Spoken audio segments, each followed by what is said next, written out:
In the cold and deserted grasslands of Mongolia, a child was born. That place was near the Onan River. The year is believed to be around 1162. The sky was clear and the wind was blowing very fast. The tribe people considered it a good sign. The child was named Temujin. He had a clot of blood in his hand at birth. The Mongols considered it a sign of becoming a warrior. His father, Yesuge, was a small chieftain. He was considered brave in wars. His mother, Hoilan, was an extremely courageous woman. She was accustomed to a harsh life. Temujin's childhood was not royal. He grew up among horses and archery. He was taught hunting from a very young age. He was taught to sleep in cold without fire. He was taught to endure hunger. He was taught to hide fear. But the real hardship was still left. When he was 9 years old, his father was murdered. Enemies poisoned him. The family suddenly became helpless. The tribe abandoned them. Their property was taken away.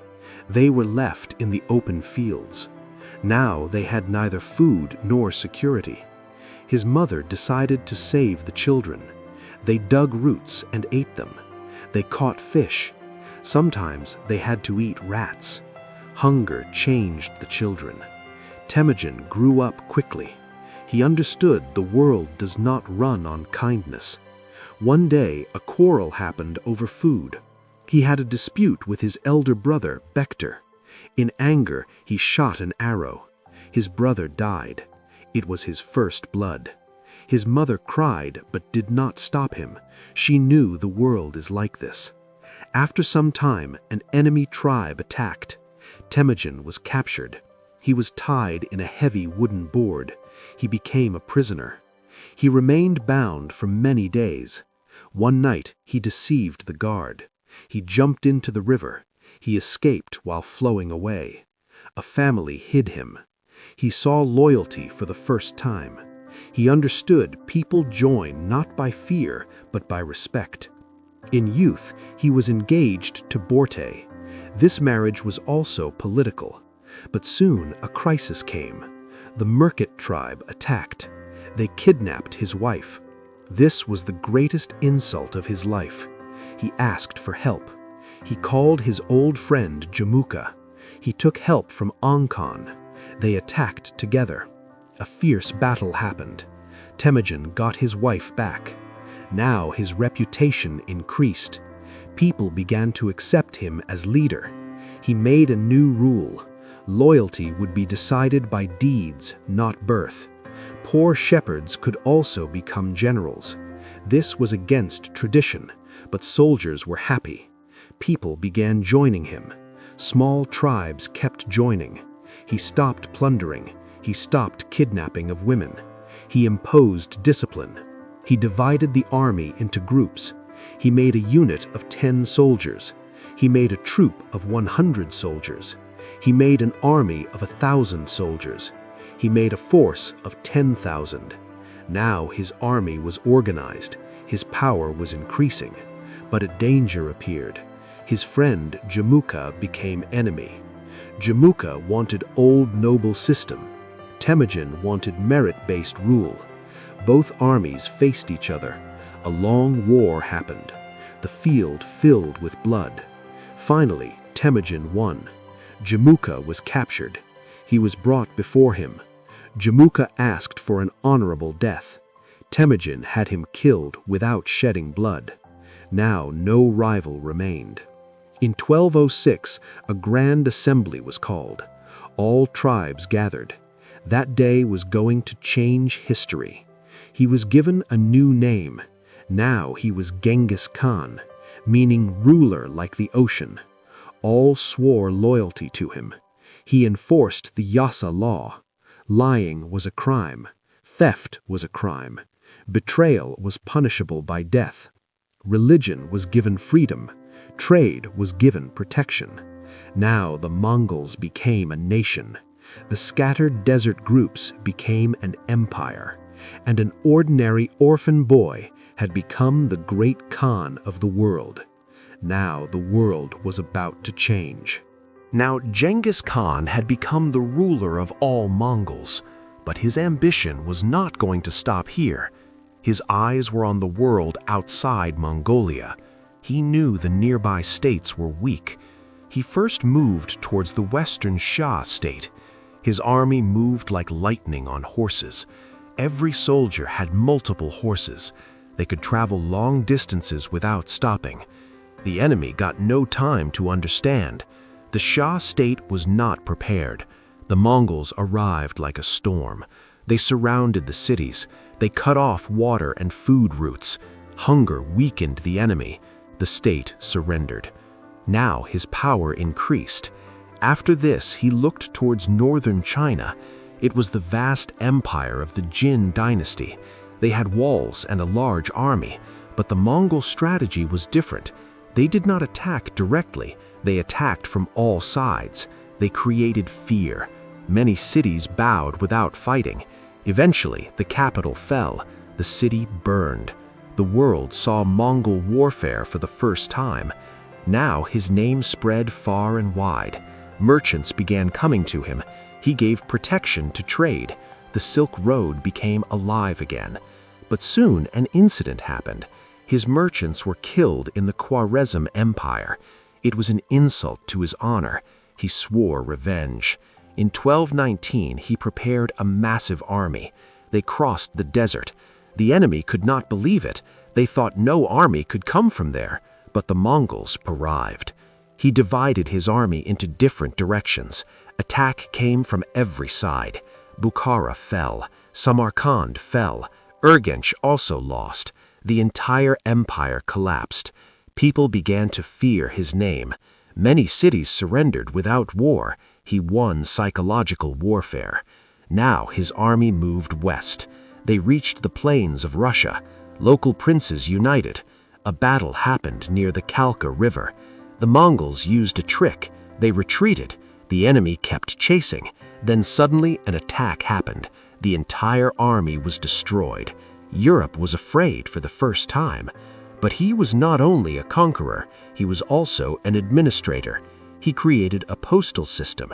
He built rest stations at every distance. Messages began to travel fast.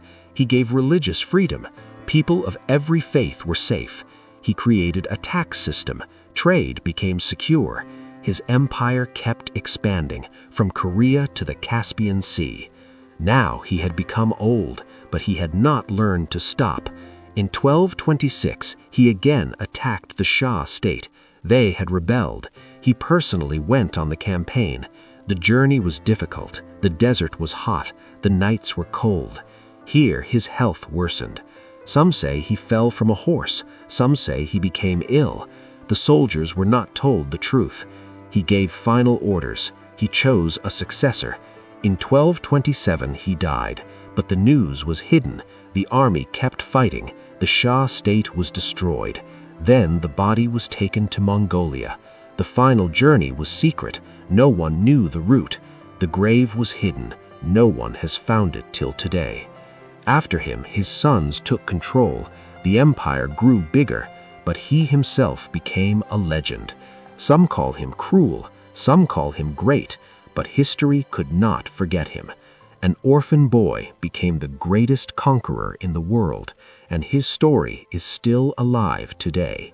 In history, some deaths are ordinary. Some deaths become mysteries, but some deaths become legends. The death of Genghis Khan is one of them. The most powerful conqueror of the world suddenly disappeared from history. No final announcement, no public funeral, no definite cause, only guesses and stories. In 1226, he was on his final campaign. His age is believed to be around 65 years. For that time, it was a very old age, yet he personally went to war. His army was moving toward the western Shah state. This state was once under his rule, but they had rebelled. Genghis Khan never forgave rebellion.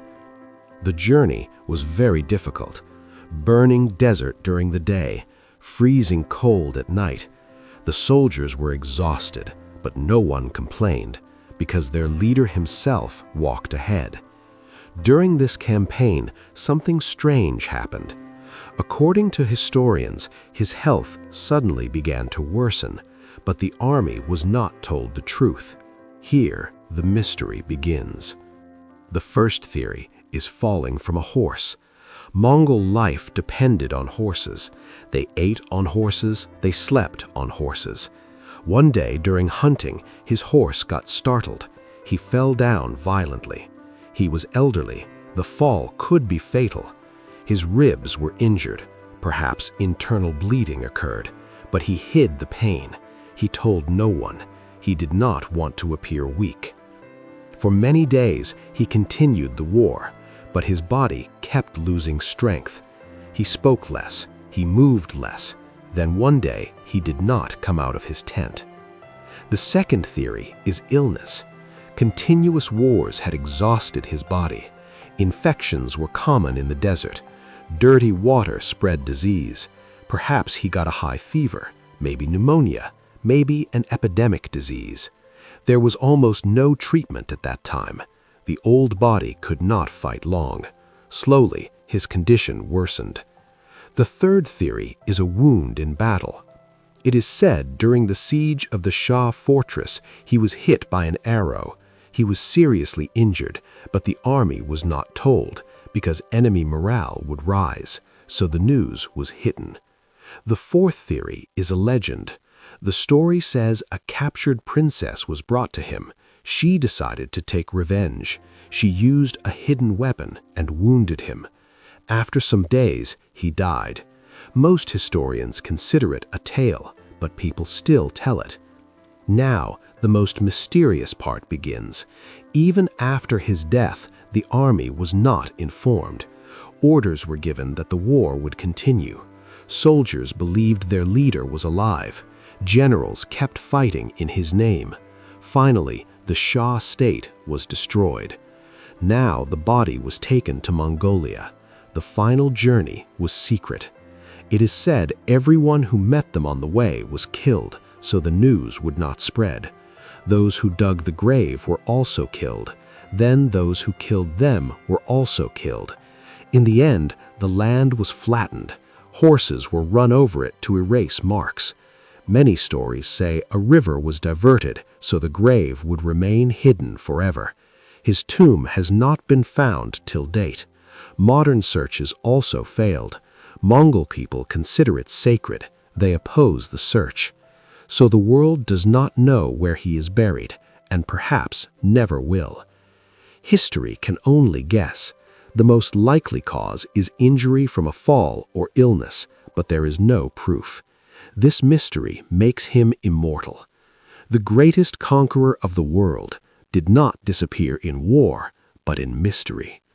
If you like such historical stories, then like the video and be sure to subscribe the channel.